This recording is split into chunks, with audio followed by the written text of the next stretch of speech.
আজকে এনসিসি থানায় একটা ইনফরমেশন আসে যে গোলাগিরি স্থিত এনসিসি থানার অন্তর্গত একটা বাড়িতে একজন ছেলে ভাড়া থাকে।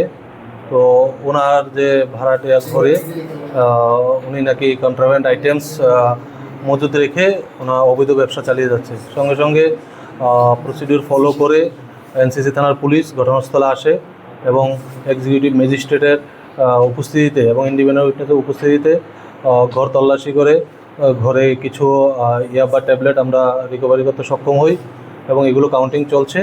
এবং ছেলেটি জিজ্ঞাসা করে জানতে পারি উনি পাতারকান্দি এলাকার, দীর্ঘদিন ধরে এই বাড়িতে ভাড়া আছেন। ওনার নাম আরিফ উদ্দিন। তো ওনার পজিশন থেকে এই মালগুলো রিকভারি হয়েছে। একটা নির্দিষ্ট এনডিপিএস কেস লিপিবদ্ধ হবে এবং ওনাকে কোর্টে প্রেরণ করা হবে এবং এই ঘটনার সঙ্গে বাকি আর কারা কারা যুক্ত আছে আমরা তদন্ত করে বের করব।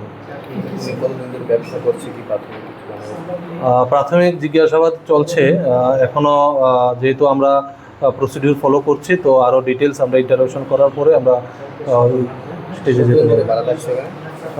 ওনার বক্তব্য অনুযায়ী তো লাস্ট 2 বছর ধরে এখানেই ভাড়া আছে বলছে।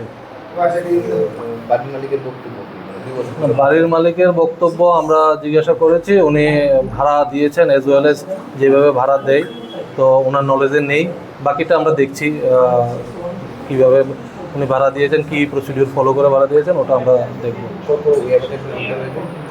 এখন কাউন্টিং চলছে, তবে 5টা প্যাকেট পেয়েছি, তো ওটার মধ্যে কতটা করে আছে আমরা কাউন্টিং চলছে।